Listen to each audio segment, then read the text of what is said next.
Hello and welcome to episode 143 of the Ego Chall Podcast. My name is Preston Byers, and as always, I'm joined by my co-host Justin Binkowski. And on today's episode, we're talking about the first ever CDL minor. The Call of Duty League has introduced these minor tournaments before Major 1 and Major 2, the first of which will reintroduce us back to Call of Duty, I guess, after a month-long holiday break. And we will talk about all of that on today's episode with our entire preview. But before we get to any of that, how are you doing, Bink? I'm doing all right. Happy last regular season Sunday of the 2024 NFL season. A lot of interesting games today, to say the least. We already got a coach fired in the NFL land too, but yeah, like Preston said, we've trekked the long path here of filling the gap between the holiday break and the last time we actually had some Call of Duty action, and we're here to finally break down some more gameplay, which, I guess preview some gameplay before we finally get it in 5 days. But it does seem like an eternity since we last talked about actual matches, so I'm excited to hop right in. Yeah, it's been a month. It is, I think the last day was December 10th, if I'm not mistaken. So basically, since then, you and I have been talking about pretty much everything else. Like we only had 2 weeks of matches. We had 4 matches per team to talk about, and we spread it out over a month. So I'm not gonna, pat ourselves on the back, but it feels like we might, we probably should at this point. We'll talk about the future plans for like Wednesday's episode and stuff because we are kind of just emptying the chamber, so to speak, on this one, and hopefully you guys enjoy it. If you haven't been with us for some of the previous preview pods, we go through the tournament. We give our thoughts on a lot of these first round matchups. Obviously, this will be a little bit different because the minor is set up differently. With majors, it's a double elimination bracket. You have those 8 teams that start in the winners bracket. You have 4 that start in the losers bracket. The minor, obviously, some people might actually not know. Single elimination, all 12 teams are starting in the winners bracket, of course, because there's only one bracket. The top 4 teams will have a bye in the first round, and then it's really just $20,000 winner take all, and then there will be some CDL points divided up between the top 4, which don't really seem as valuable when it's the beginning of the season like this. We've only had 4 matches, but I assure you, if you got first place at the minor, that will probably go a long way towards qualifying for champs at the end of the season. So let me pull up the bracket real quick, just so people can have it in front of them and can see what we're really working with Well, for the minor. while you're doing that, I wanted to make sure we had all the info that we do on the minor, and I just went to the COD League site and found an interesting tidbit on this minor that I don't know, I don't think we talked about it, or I definitely glanced over it when it was first announced. But so the breakdown, like you said, is $20,000 winner take all of prize pool. First place is 30,000 CDL points. Second place is 20 CDL points, and third/fourth place is 10 CDL points. But the one thing I didn't notice before was that it says these points will be used for postseason seeding only, not major tournament seeding, but can make all the difference when it comes to postseason cutoff. So essentially, these 2 minors are literally just for champs, because like you could have, let's just say Vegas Falcons wins this minor, gets those 30 CDL points, and then if they still go winless in the major one qualifiers, they're still going to start major one in the losers bracket. So um I don't know how I just think that's interesting. I definitely don't remember talking about that, or noticing it before, but that could, again, this is a new system with the minors, and first time we're seeing it in practice here. But that could definitely, depending on who wins, it could have an impact, or it could not. Like, let's say Los Angeles Thieves end up winning the minor, it probably isn't going to have too big of an impact on the seedings. But if a unexpected champion arises here in the minor, it could end up being the team that wins minor one isn't even in the winners bracket to start major one, which I think is just a little unique. Yeah, I think I vaguely remember reading that, but I didn't remember it now. I didn't, when you were saying it, I was like, huh. And I was trying to think, maybe is that a good thing or a bad thing? I, I, I think it could be confusing in a way because Yeah, you're gonna see these teams start their matches back up next week, but then you're like, well, didn't this team just get second, and why are they still at the bottom of the standings, like you were talking about with the Vegas Falcons, and I don't know, like it could be confusing, but I get it probably from more just the standpoint of like they're only having these two minors, right? They're only having the first two to coincide with the first two majors, and they're not having it for the third and the fourth major. I think maybe they just didn't want to front load the importance of like the front half of the season necessarily, and kind of you weren't going to get them in the third and fourth majors. So I just think that was probably why they did that. I hope, and this was something that we talked about before the season. I hope is we could get those minors in the third major or before the third major, before the fourth major next season, and we have a minor for every single major cycle, just to kind of split up some of these qualifying matches. But I think that's really interesting. I hope it doesn't confuse people at home, and why some of these teams are, the standings might seem kind of odd, but it should make it fun. It definitely adds more stakes to these events because it plays so much into champs. It is really the only effect it has on the yeah, standings at all. So yep. I'm sure some teams will be very happy about that. Some teams will not. I guarantee we will get to the end of the season. We're talking about May or June, and there will be players complaining on Twitter about the fact that those minors back in January and February were so important, and these teams that might not have otherwise got points earned these CDL points at the minor. So let's talk about this minor though. Like I said, 8 teams are starting in that first round. The 4 top teams from the first 2 weeks of CDL Major 1 qualifying matches. Those teams have a first round bye, and are set up pretty nicely, especially considering this is a single elimination tournament. So I think a first round bye helps those teams even more than a double in a double elimination bracket. Just a refresher: the top 4 teams after 2 weeks of CDL action are the Carolina Royal Ravens, Los Angeles Thieves, Toronto Ultra, and Boston Breach. The 4 teams, obviously, that you would expect at the top of the standings. And the other 8 teams are Vancouver, Cloud9 New York, OpTic Texas, Vegas Falcons, Miami Heretics, Atlanta FaZe, and the Minnesota ROKKR and Los Angeles Guerrillas Mate, aka LAG or Gentle Mates, whatever you want to call them, I guess, at this point. But these 12 teams have a great opportunity here to earn some points. I think we should start at the very top of the bracket and talk about the C9 versus Vancouver Surge matchup. I don't know if would you consider this a revenge game for Sib and really like 3/4 of this roster, I guess, at this point? Uh, Feels a little bit odd because they're not really the Seattle Surge anymore. Feels not. I mean, it's not even like the same group of people involved with the Surge organization, as far as I know, too. Because like, the GM was that Novus guy who went to LAT. LAT. I don't think he's with them anymore though, I so don't I don't believe know so what. either. Yeah.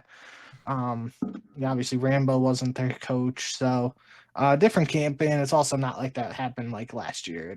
There's a full year between uh when all these guys were last involved with the organization and whatnot. So yeah, I do think the most interesting aspect of this matchup is just we're gonna get to see Cloud9 on LAN. And with all the talk we've had now about their server and ping issues and whatnot, um, that excuse goes out the window on LAN here, unless just something is going terribly wrong with the LAN setup of the tournament that's unexpected, and that should affect all of the teams, not just Cloud9. But hopefully we don't run into any scenarios like that, and the playing field's even and all that good stuff that you expect from a LAN tournament. But yeah, that's what I'm most excited about to see with this Cloud9 in this first matchup. We get a chance to see um, what they're capable of and what they're able to do on LAN. If they are able to take care of business here against Vancouver, that sets up a revenge match against Carolina, who Carolina reverse swept Cloud9 in these online qualifiers in one of the most recent matches just a couple weeks ago. So I'd say that's more of a revenge match than the first round one here. But again, New York's going to have to actually take care of business against Vancouver to set that up. No losers bracket, like you said. It's one and done here to start for these teams in the first round. So that should be one of the. I think on paper that's probably the closest first round matchup. You could argue like Miami and FaZe just based on the way FaZe were Yep. playing before the break and whatnot. You could maybe say that that's a little closer on paper than other people probably would have expected. But again, Mm-hmm. talking about matches on paper never bodes well for anybody because you got to actually play the game. So, Yeah. it should be an interesting match between Vancouver and Cloud9 nonetheless. But yeah, I'm excited to see both these. I'm excited to see all the teams. And I just realized I was talking about land play, and this is an online minor, so I'm really I was stupid. also I completely forgot about that. But yeah, that's a good point. My head's in. Well, Oh I boy, mean it. I'm getting So excited about the major, but yeah, I mean I was just thinking more so along the lines of like it's about starting fast for all of these teams now. Because the double elimination, unless you're starting in the losers bracket, obviously, at a major, you have to.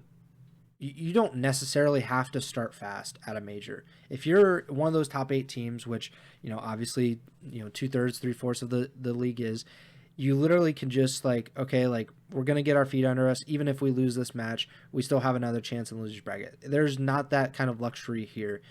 If C9 and if it's online, it's who knows what the kind of connection they'll have with Surge.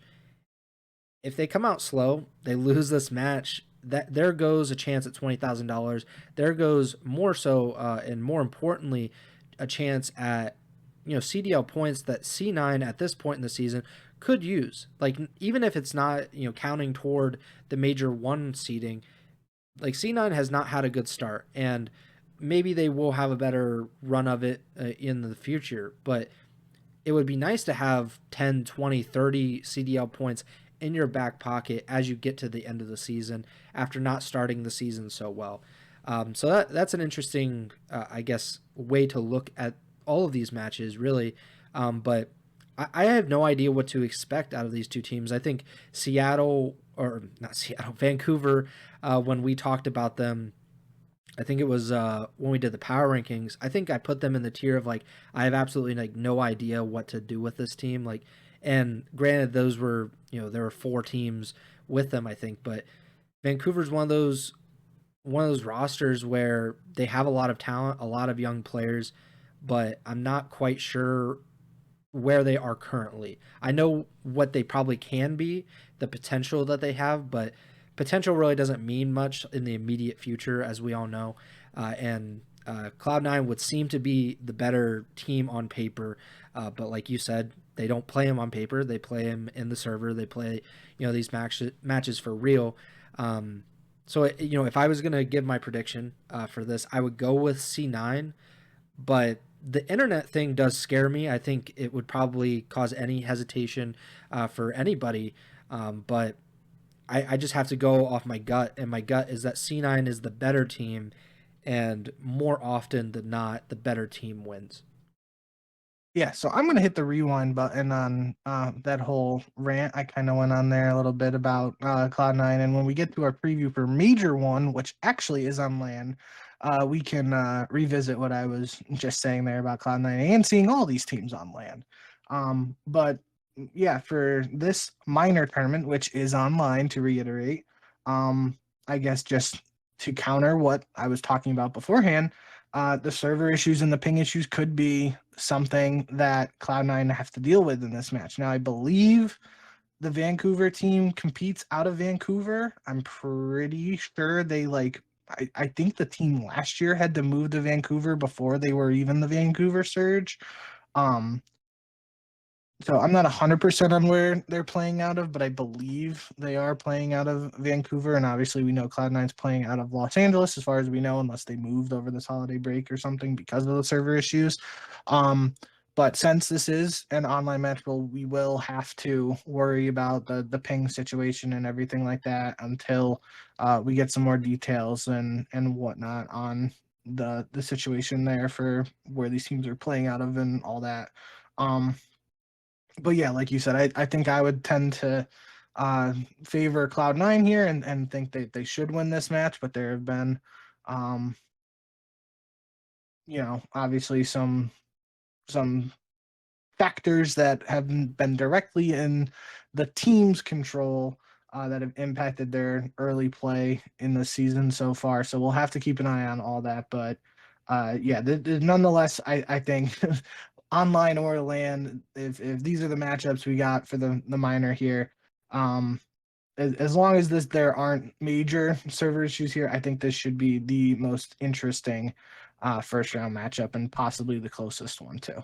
It's also something that we talked about at the time was maybe it's not even necessarily that every single match for C9 will be a difficult one online, but it's the thought process. It's thinking about it too much. Like we know that we're going to have to face this kind of adversity, which I think can have an effect on a team that they're just constantly thinking about the internet issues and not as much about the actual match at times.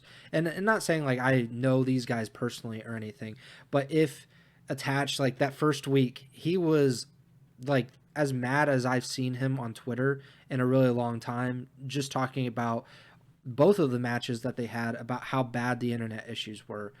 If that's something that happens to them frequently, I think that could play a factor in just like distracting them when they don't need distractions.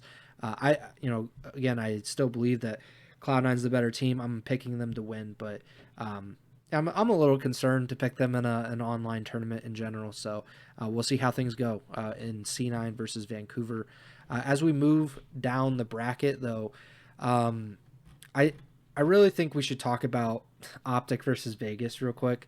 Um, we talked about it, I think, on the last episode about how Kix is stepping away from the team temporarily to deal with some personal matters. He's going back to Saudi Arabia.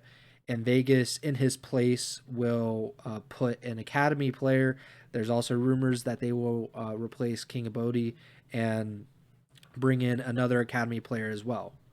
I think that's all but confirmed at this point. Okay. Again, we don't know who is replacing him, but Clayster tweeted 19 hours ago Falcons Academy qualifying for the Challengers Elite on 2 days practice, LFG boys. And he tagged King Abadi, Hamza, Frosty, uh, Q, QK4BB, uh, King, and MOT3YY Modi.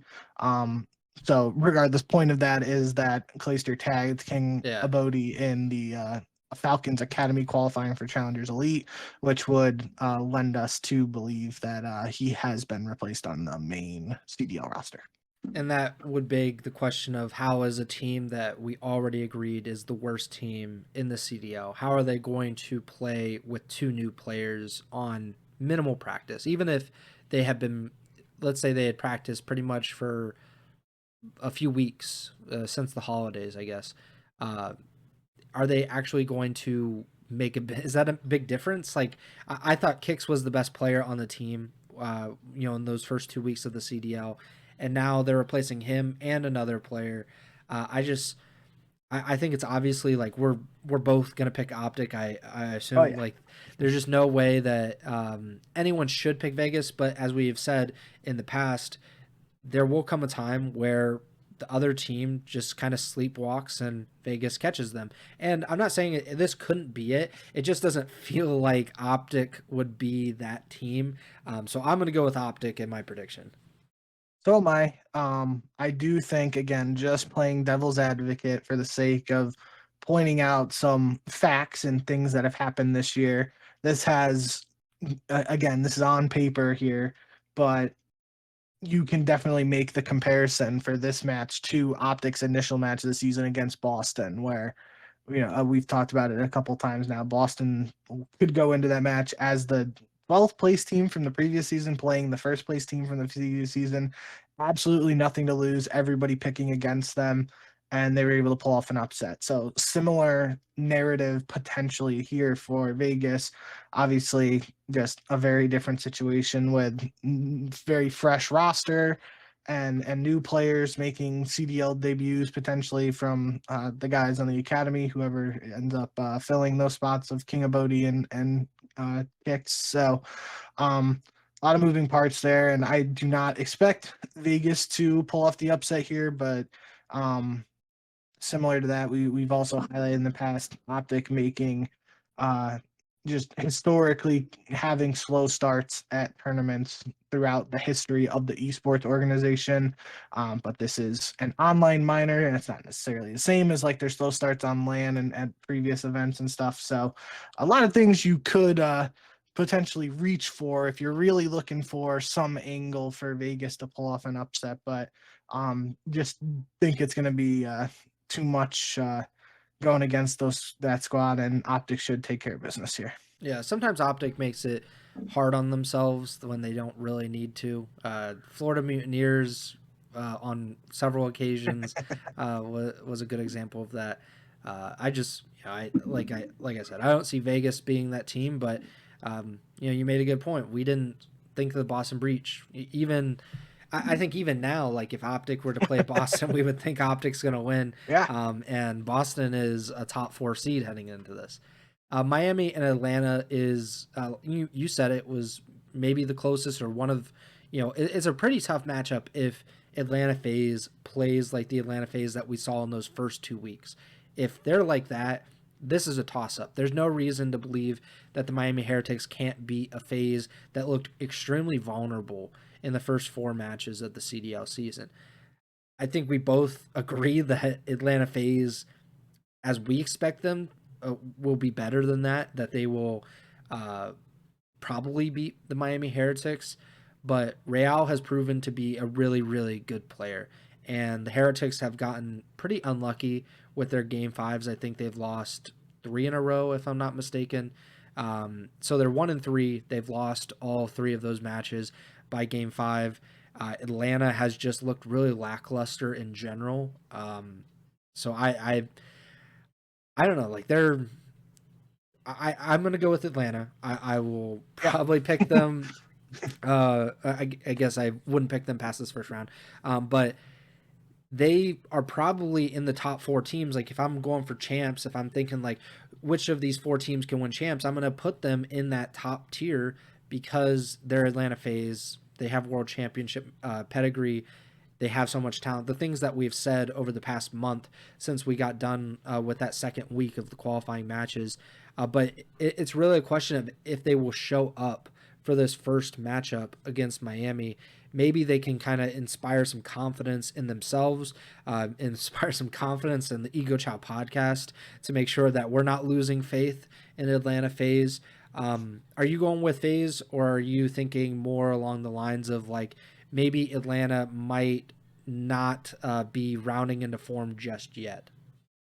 No, I'm gonna trust the boys on Atlanta and the coaching staff they got there and that whole crew. Hopefully they use the holiday break to, get a little bit of a reset in and hit the ground running, try and, build back up to what the expectations for a championship caliber squad they are. But yeah, like you said and like I said a couple minutes ago, I do think this match is closer talking about it now than probably people would have expected a couple weeks ago or before the season actually started. So it's really the onus is on Atlanta to try and prove anybody who's doubting them wrong or just come out and show what they are actually capable of. At the same time, Real, we've highlighted him a couple times on the previous episodes and whatnot. That just if he hits that vital form and is playing really well, that this could be a match that's tough for Atlanta, even if they are playing better than they were previously. If Real and ROKKR in particular are working together and get off to a hot start, like it could spell trouble for Atlanta. So I'm excited for this match. I'm excited for the implications too of what this could mean, and obviously getting a little bit ahead here, but the winner of FaZe versus Miami plays LAT, so most fans will want to see another matchup between Atlanta and LAT if it's if we get there, but um yeah, I do think this is an interesting one. We have kind of um haven't straight up addressed it, but just in terms of ranking these first round matches, I would say that Surge versus Cloud9 is at the top of my list in terms of the ones I think will be like the best match and the most exciting. I'd probably put FaZe Miami number 2, then Minnesota Gentlemates 3, and OpTic Vegas 4. That should be the most lopsided match on paper. So yeah, nonetheless, I do think Miami and Atlanta, the recipe is there for this to be a really good one. Just a lot of question marks in terms of what phase we're gonna get, if Real and ROKKR are really popping off for Miami or not, or if they aren't, how is Miami playing? If are they able to make something work even if their stars aren't being superstars in this particular moment? So we'll have to see what we get.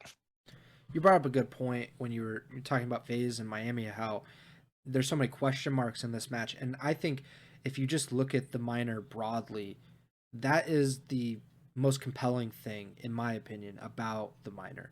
If you are on the fence and you're like, why should I invest any of my time this weekend to watching like the 12 CDL teams in action? Why am I going to even worry about something that doesn't even have any relation to the actual major one standings?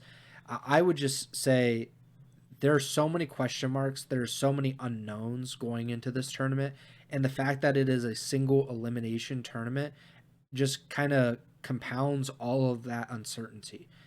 Like, all the questions we have about Atlanta FaZe, they only really could have 3 maps, maybe 5 maps to show or answer those questions. And the same thing for C9. I mean, what if OpTic, for example, were to lose to the Vegas Falcons? It's only one match. It doesn't even affect them in their major one standings, but it would cause so much chaos, and it would create even more questions. And the same thing with FaZe. If they lose this match to Miami, how many more questions does that add to Atlanta FaZe's future, or the questions that we do have about their future? So I think if you're on the fence about it, I would just say just watch a little bit, maybe just watch some of these first round matchups to see if some of these questions can be answered in any way. And I think some of them could. Like, if we see Atlanta come out in this matchup against Miami and they're dominant, they're the team that we expected them to be, I think that gives a lot of people, including us, but a lot of fans, maybe even people inside FaZe, a little more confidence of this team going forward, because we haven't seen them have a dominant showing yet. And that has been kind of a calling card in the past, where they show up and they're just like, holy crap, this team is incredible. And it looks like they can't be stopped. And we just haven't seen that yet in the 2024 or 2025 season. I think the last matchup, in my opinion, is like the most even, I think. Yeah. I have questions, of course, about both of these teams, the Minnesota ROKKR and Gentlemates, or LAG. And I said it when we did the power rankings. I think LAG is a lot better than their record would indicate. They are 0-4. So if you're looking at the standings, you're thinking LAG and the Vegas Falcons are neck and neck for the worst teams in the CDL. I don't feel that way. Maybe they are. Maybe I'm overinflating, or maybe I'm overestimating what they think or what they are. But I think LAG is a good team that has just not gotten into form yet. They're still kind of developing the chemistry. And I've been impressed by some of the things they've done, but they've been kind of sloppy and they've lost matches because of it. Minnesota, on the other hand, has a better record. I think they're 2-2. They've looked good at times. They've looked not so good at times. And I don't think that they're discernibly better than LAG, which I think makes it a really interesting matchup. I'm going to go with LAG. I feel very good about them in terms of their upward potential, but they have to show it. Eventually, they have to start winning matches, or they're going to create this hole that's going to be very hard to get out of, even with all of the talent they have. Who do you have here, Minnesota or LAG? Yeah, this was one I kind of just in my mind. I was thinking I'm gonna pick whoever you don't pick, so we're not all chalk in the first round of the minor because that's lame. Um, and I think that speaks volumes too to just what you were saying at the start of this section. Like that, this is probably the closest match on paper, just in terms of where each team is or could be.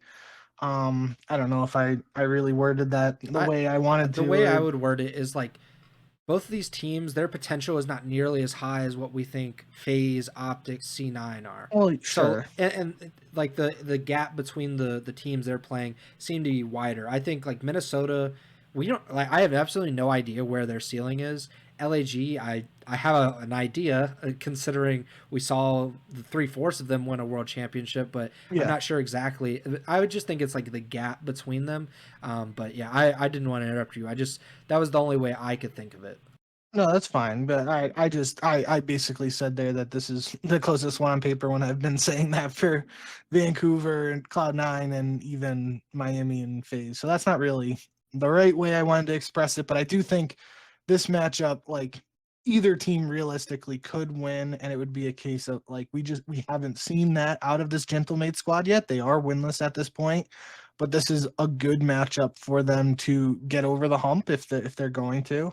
At the same time, this is a matchup where probably most people are going to be favoring Gentlemates. If I had to guess, I mean, it might not be like crazy lopsided in terms of who's favored, but just based on the pedigree and the championship caliber roster that the majority of Gentlemates has there, um, versus just the group of guys on Minnesota. Like a lot of people, if you say you're picking Gentlemates, I'm not going to be surprised. But we've actually seen Minnesota win matches. Yeah. We've seen them be competitive against LAT in individual maps, even though they weren't able to win that series. Um, so this could be one that I see goes either way. I'll pick Minnesota again for the sake of picking something different. But I think you can make a strong case for either team to win this match. It's going to be again like Gentlemates is in the position similar to FaZe, where it's like, how did they use this holiday break? Were they able to hit a little bit of a reset, get some good practice in, and um, try and turn things around, or is it just going to be more of the same of what we saw? And then, how will Minnesota be able to capitalize on that?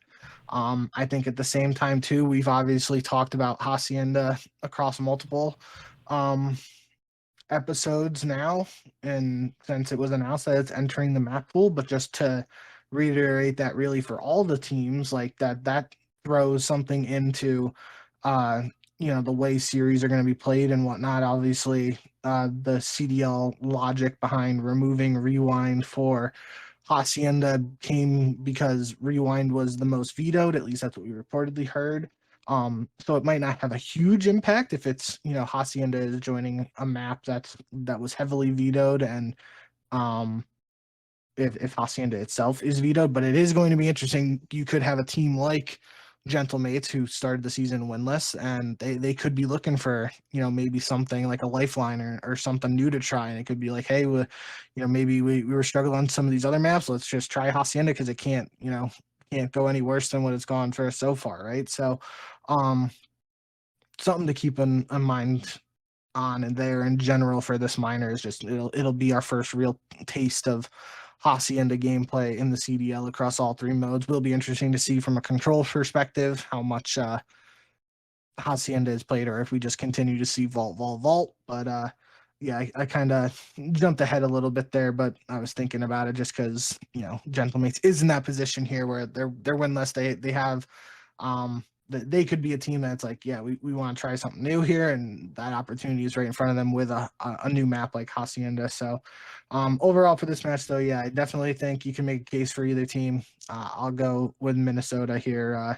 Hopefully, I get to see a vintage Nero or Geo Superstar Slayer performance, but we'll see what we get. Well, when you were talking about Minnesota, you were saying how like they looked good against LAT. They have these wins. Like something we haven't really talked about much is the fact that this is the only matchup that we've already seen so far this CDL season, because LAG and Okay, Minnesota yeah, played in that first match. I think it was the first match of the season, if I'm not mistaken, and yeah, I think so. that was a really exciting matchup. It was 250, 243 hard point that Minnesota wins. LAG wins the first S&D. Minnesota wins a round 5 control. LAG comes back, they win Skyline hardpoint, and then they go to round 11 on rewind S&D, and Minnesota ends up winning it. So like, we have a previous result, and I think that if you're someone that's supporting Minnesota, or you believe that Minnesota is going to win this, that's a good reason why. Like LAG showed flaws and lost that map, obviously, or those maps and that match in totality, and it was close. It probably will be close again because, again, we've talked about it. These teams seem very close in terms of skill, in terms of possibly potential, and right now, like, they're not much different. Minnesota needs these wins. LAG needs them even more, and I'm really excited about this match. I think, just obviously these teams don't have the star power that OpTic and FaZe and C9 do, but I think I'm the most interested because that first match of the season was so exciting, and I kind of want to see it again. I want to see if LAG has figured out some of the things that befell them the first time, if Minnesota has gotten better and been able to kind of create a bigger gap between themselves and LAG. I think that's a really interesting aspect of this match. Yeah, good shout. And I want to shout out some of the guys that are in the YouTube comments or the live stream. New Dark Age Now, Christopher, Nicholas. Thank you guys for watching. Thanks for tuning in to the minor preview. The brackets are always difficult. We don't even try to kind of go past the first round in the majors because, like, what's the point? Like, we're instantly going to get them wrong. Like, we're probably not even going to get the first round matches correct. And then if we try to do the rest of the majors, it's like this is just the most ridiculous exercise that you could possibly have. I think like we mostly agree on what might happen or what we think's going to happen with this first round matchup. Who do you see as the winner though? Kind of projecting forward. Obviously, we'll have to see what happens in the first round, but I would assume both of us have the winner in the already in the second round. Somebody that already had the bye in the first. They don't need to play as many matches. Who are you thinking about for a potential winner of the first minor? Yeah, I think LAT is the easy answer off the rip. Um, is in theory they have a very tough match in their first match if FaZe takes care of business against Miami, but once again we have already seen LAT versus FaZe this year, especially in the qualifiers. Even I think we even saw it on LAN at that Kason tournament or whatever. So LAT has beaten them, even if it is like an exciting match, just the matchup a lot of people want to see. But if FaZe is able to pull something off there, things don't necessarily get easier for them because then they would have to, in theory, play a Toronto team, which has already beaten them as well. Um, so I think that bottom half of the bracket, really, like if you look at it as like LAT/FaZe versus Toronto, that's probably, again, on paper, just a little bit tougher than, let's say, an OpTic versus Yeah. Carolina/Cloud9. Um, so I think, saying LAT is probably favored to win the minor in terms of just what we've seen out of the team and what they're capable of. That's where my head is at. But looking at it from a strict bracket perspective, I think OpTic is in a very favorable situation to make a run to the finals at the very least. That first round matchup against Vegas, again, as long as they don't come in taking them too lightly, they should be able to handle business there. And then they do have to play Boston, who has beaten them.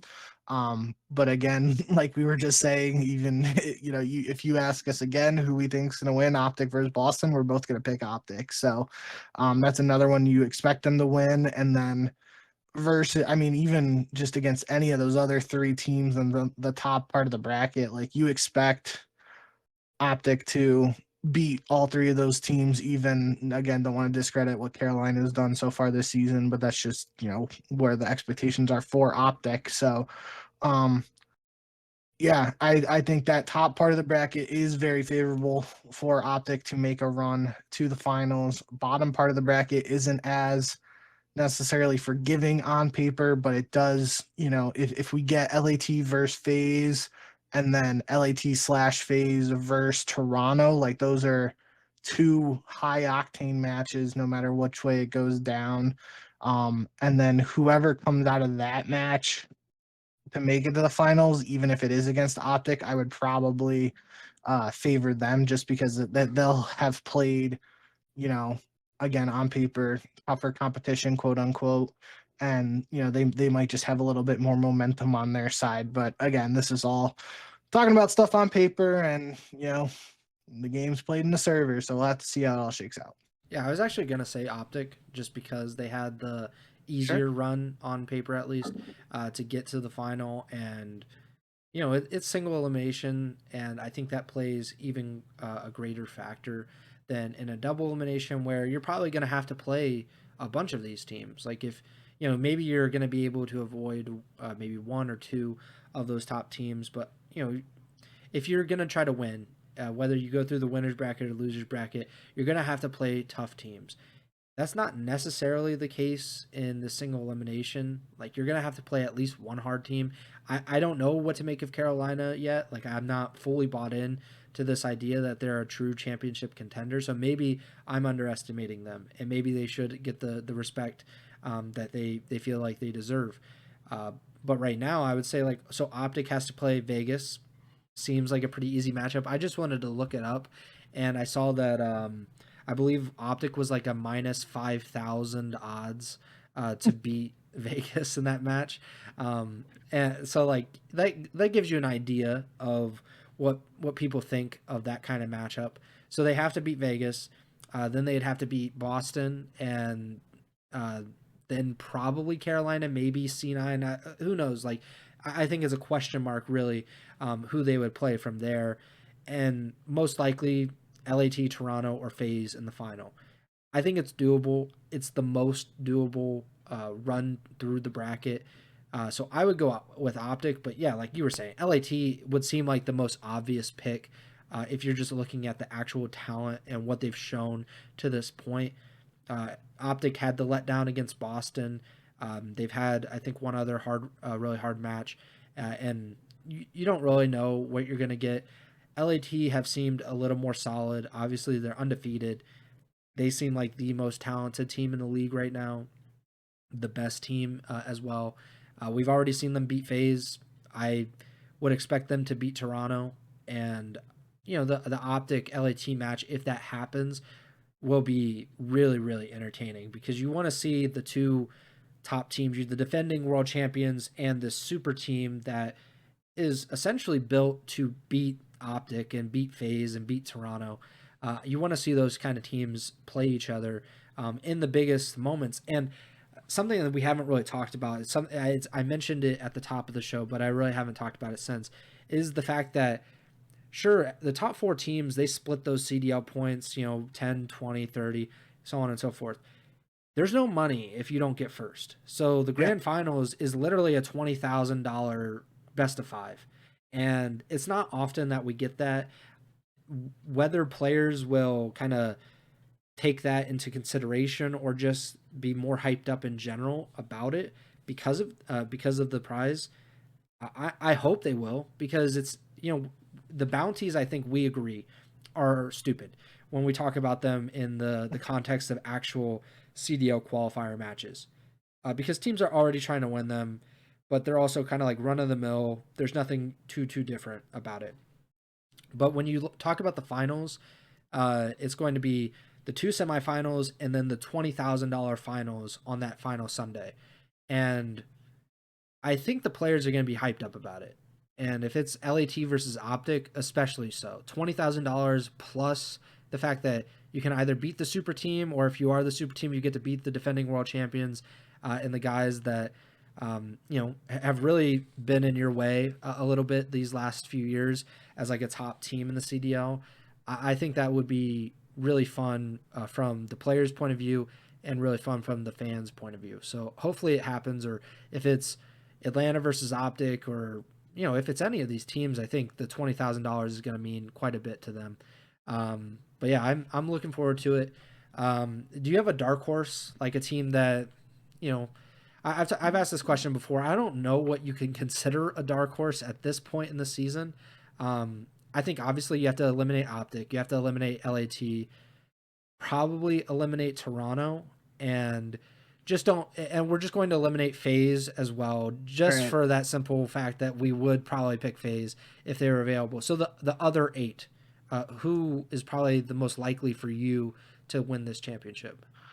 I think with those restrictions in place, and again, looking at that top half of the bracket as being a little more forgiving than the bottom half, I think the easy options are really Carolina or Boston. I think the way Carolina has played early in the season to have this undefeated start, I feel like they would be my dark horse at that point. It does feel a little weird to classify them as a quote unquote dark horse, even though they are tied for first place, but is what it is. Not a lot of people expect them to be in that position, so I don't think it's the most outrageous uh, statement that we've made on this podcast. But I think a team like Cloud9 in that same mindset again, top half of the bracket. Um, they could go on a run, but there's those questions of the internet and the ping and server issues, etc. That's gotta like just be a lingering thought in the back of your head. So I wouldn't go out on a limb to pick them as the dark horse. I definitely think they have the potential there. Um, so yeah, I'll say Carolina. Yeah, I'd probably go with like a true dark horse would be like I don't, Miami. yeah, I mean Vegas would be the true dark horse. Oh Like yeah. just yeah, I think it would probably be like Vancouver because they seem really talented and they don't like again something that we talked about with OpTic is like OpTic has this easier half of the bracket we assume. And Vancouver has the same half, except they play C9 instead of Vegas, which does make it quite a bit harder. But I would probably go with Vancouver. The potential seems rather high, like the ceiling would appear pretty high for them. They would have to beat C9, Carolina, and then probably OpTic or maybe Boston to get to the finals. It's not likely, but I, I I'm I'm interested. I think it could happen. But that's what kind of makes this exciting in all of it. Is like we have no idea. There's no way to properly predict this. There's no way to expect that the Vegas Falcons are going to upset OpTic and then make a run to the finals. There's no way to expect any of that kind of stuff. But I'm sure something pretty interesting will happen this weekend at the minor. Um, any other things you want to talk about before we get out of here? And we probably won't be back this week. I mean, we were talking about it off air, but it's just like we have gone a month. We've tried our best. We even took like a 10-day break between one of the podcasts, but there's just absolutely nothing to talk about in COD Esports at the moment. Maybe that will change. Like we're recording this on Sunday at Yep. 7:30 p.m. Eastern. Probably at like 7:45 p.m. Eastern, there will be some kind of groundbreaking announcement in COD Esports that, of course, we missed out on and we won't get to talk about. Um, but did you have anything before we get out of here? No, I can't really think of anything. One thing I know, we might have talked about it like a month ago when the bracket first dropped. Um, but I know Crone or CDL Intel mentioned it when the bracket was first dropped too. But just the way this bracket played out with like the color coordination, if you look at it with like all the blue teams in the top part, green in the middle. I guess Miami gets thrown in with the red group of FaZe and LAT, so it's not really red, but just for lack of a better placement, and then purple below that. That is a very interesting way for it all to shake up, and is at least worth mentioning, even though it has absolutely no, uh, you know, impact on anything outside of just looking cool aesthetically. But no, I think we talked enough about everything as much as we possibly could. I am excited for this minor. I will apologize again for earlier in the show when I slipped up and was talking a little bit about some LAN stuff. Just getting excited for Call of Duty to be back, but we will have LAN Call of Duty soon. Before we get to that, though, we do have this online minor and then some more online qualifiers. But end of the day, excited for this tournament to kick off, and excited to finally have some Call of Duty back on the screen to watch from a CDL perspective. Yeah, for sure. I just want something. I think next year, my hope is that the break could be a little shorter. Yeah. I mean, even, obviously we're talking about it from a different point of view. We're talking about it as like we're trying to make content. We're trying to talk about it, for sometimes an hour, hour and a half at a time. That's not what typical people do. So I understand that point of view. But even from a general fan's perspective, having an entire month off between matches, like imagine if the NFL is just like, we're on a month break. Like that doesn't work. It happens for like the Olympics with some sports that, are interrupted by that. But even then, like it's at least you have something. Like when the WNBA had their Olympic break in the summer, at least you could see WNBA players playing in the Olympics. It was something to watch. Like you could kind of stay connected to it. The only way you could really do that now is like, okay, watch Shotzi's stream. Like, is he streaming scrims? No. What's he streaming? I don't know. Like wagers, like just ranked play kind of BS. And I just don't think like you can keep the fans' interest when you have a month long break, and your season's only like 6 months long anyway.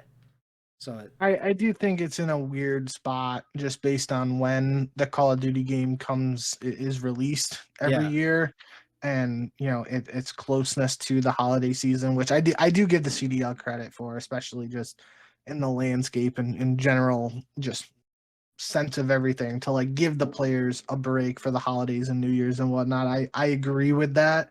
I think the only way you could potentially avoid, I guess there are a couple ways, but just two ideas that come to mind. To like kind of lessen the break or have the break and then just not like interrupt things as much is either have that first major on land before the holiday break, like sort of back to like CWL, Las Vegas for Black Ops 4. Like they did that event in early December, I think, and then the CDL season or CWL season like really kicked off after that. I don't remember how all the break and how long it was and all that, but I do remember that Vegas event happened in December, if I remember correctly. Um, and the other thing would be to do like some sort of minor or like a 2K or a 5K tournament on like the weekend between Christmas and New Year's. Um, Logistically, that would probably be more of a nightmare, and maybe there would be some way to make it like not for CDL points, just for money.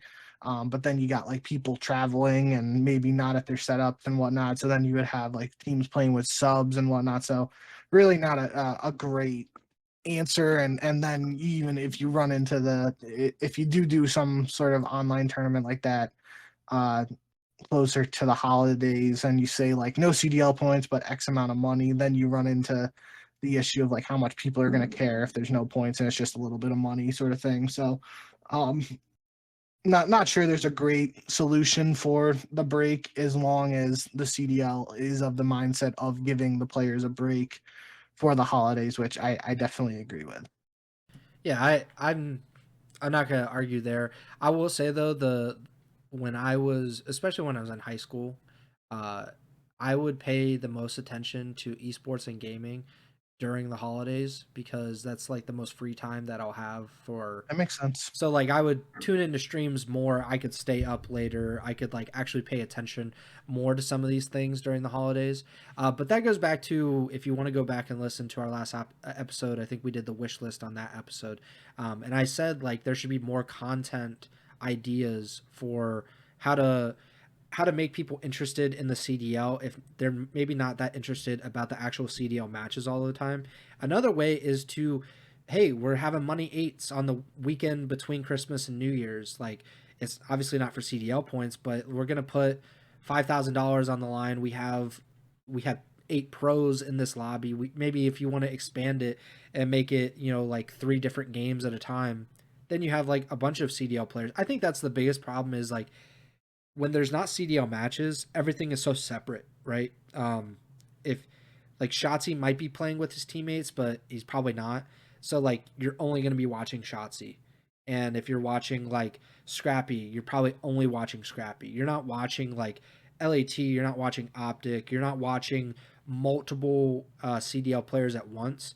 And like I said on the last episode, I really liked watching Money Eights when I was growing up. Well, growing up sounds weird, makes me feel old. But when I was in high school and like early college, because you actually see all of these players interacting with each other, you get like an actual experience out of it. And that's something missing. So maybe if Daniel Say happens to be listening or watching, maybe he puts on an S&D tournament or some Money Eights over the holidays.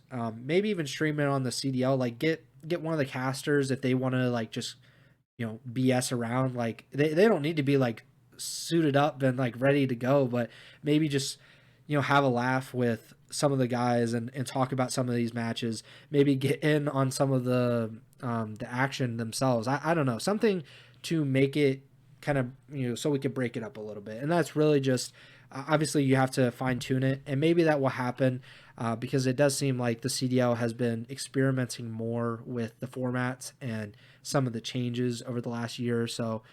So there's always the possibility that they do that. So we'll see what happens. Again, hope you tune into the minor. We will. We'll be watching all the matches. It will be starting on Friday, January 10th. It's going from Friday to Sunday. Again, like Sunday will be the 2 semifinal matches and then the grand finals for $20,000. So make sure you tune in. And we will probably be back next Sunday with a new episode of the podcast. Unless something pops up and we feel like we can actually talk about it and not just be BSing for 45 minutes or something like that. We'll be back on Sunday, January 12th, my birthday eve, if you're thinking about buying me a birthday present. And we will be talking about everything about the minor, breaking it down, maybe talking about some of those questions that I mentioned, if any of them were answered over the weekend. And then we'll be back into the swing of things next Wednesday because CDL qualifying matches are coming back with a fury. And we're going to finish up those qualifying matches over the next few weeks. And then we'll be getting to Major 1. So that it'll be here before you know it. When we get into the matches, it actually goes by a lot quicker. And I hope that you guys enjoy it. If you've been only tuning in like these last 3 or 4 weeks, it has been like the most unstructured, like we've been just kind of randomly doing stuff for about a month now. So we will actually have something new and refreshing to talk about, which will be nice. But yeah, we'll be back next Sunday, January 12th with a new episode of the podcast. Make sure to like, subscribe, follow the podcast feed wherever you're listening or watching on Spotify, Apple Podcasts, Amazon Music, and YouTube. Of course, I believe we're up to 179 subscribers now. So we're averaging like 1 extra subscriber an episode as of late. And you can follow us on Twitter at jbink with 2Ks, at Preston Byers, podcasters at Ego Chall Podcast. And we will see you when we see you. Bink, take it away. Yep. Thank you guys, as always, for all the support. Shout out those guys in the chat. Preston already shouted out earlier. The YouTube chat, once again, is showing us some love. New Dark Age Now, Christopher Mendez and Nicholas Wagner. Thank you guys for showing up and being in the live show. For those listening or watching the show after the fact, thanks again for the support, and hopefully you've enjoyed everything we've tried to give you guys content-wise in this break. But yeah, ready to have some Call of Duty back in my life and actual gameplay to break down, and we're right there around the corner. So we'll see you back here next week, most likely, unless something does happen breaking news-wise before the minor starts. But other than that, enjoy the minor, and we'll see you back here to talk about that next week. So as always, remember to send the chow.